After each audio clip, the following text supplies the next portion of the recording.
7টা অঞ্চল তথা 116টা বুথের সমস্ত প্রান্তে থেকে অসংখ্য হিন্দু, মুসলিম এবং আমাদের নানান জাতির যা মানুষ রয়েছেন, কমসে কম 4 থেকে 5 হাজার মানুষের আজকে উপস্থিতিতে মনে হয়েছে যে আরও আগামী দিন বড় সামাজিক কাজে নিজেকে নিয়োজিত করবার প্রচেষ্টা আমার আজ থেকে শুরু হলো। আচ্ছা, আজকের এই অনুষ্ঠানে মূলত কি আপনার অনুষ্ঠান ছিল?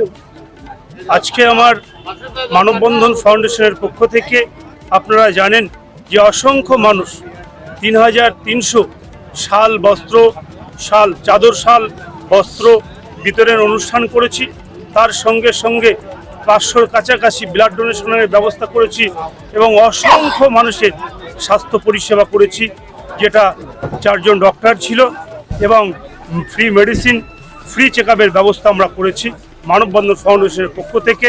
এবং অনেক অতিথিরাজ এই মঞ্চে উপস্থিত হতে পেরে সত্যিই আমার খুব গর্ব। আমার ভাই রয়েছে একজন শিক্ষাবিদ, আমাদের সম্মানীয় আবুল ভাই, আমার আর এক পাশে আমাদের রফিকুল আলম হাইকোর্টের অ্যাডভোকেট, এবং উনি আমাদের যে ব্যাংক রয়েছে মাইনরিটি বোর্ডের চেয়ারম্যান আমাদের রফিকুল আলম ভাই। সকলে যেভাবে আমাদের পাশে এসে সহযোগিতার হাত বাড়িয়েছে, তাই আমি আজ এত বড় অনুষ্ঠান আমি সফল করতে পেরেছি।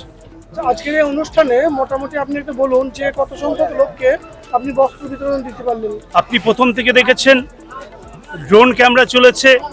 আমরা একটা আইডিয়া করেছি যে 3300 যখন বস্ত্র শেষ হয়ে গেছে, কিছু লোক বাকিও রয়ে গেছে, তাকে বাড়ি পৌঁছাতে হবে তার বাড়িতে। এটা আমার নৈতিক দায়িত্ব বা ডিউটি।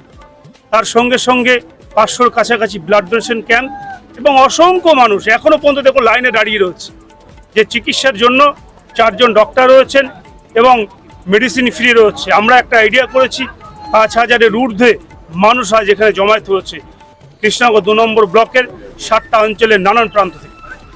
গতকালকে আমরা একটা সাক্ষাৎকার করেছিলাম, সেখানে বলা হয়েছিল যে আজকের অনুষ্ঠানে বিশেষ চমক থাকবে। তো সেই চমক হিসেবে আপনি কি বলবেন, যে চমক কি ছিল?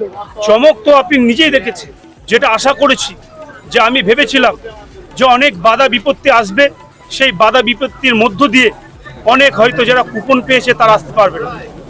তার সেই কুপন আমার 3300 কুপনকে ছাড়িয়ে গেছে। আমি 3000 কুপন ছেড়েছি, 300 এক্সট্রা নিয়ে এসেছি, সেখানেও ছাপিয়ে গেছে। এটাই আমার আজ চমক, যে এত লোকের আজ সমাগম জমায়েত করতে পেরেছি। আচ্ছা, আপনাদের এই মানববন্ধন ফাউন্ডেশন আগামী দিনে আর কি পরিকল্পনা রয়েছে? সেটা আপনাদের সময় মতো বলবো। আমাদের আবার পরবর্তী মিটিং হবে, আলোচনা হবে কিভাবে আরও ভালো এবং বড় আকারে মানুষের পরিষেবার ব্যবস্থা করা যায়। অসংখ্য ধন্যবাদ।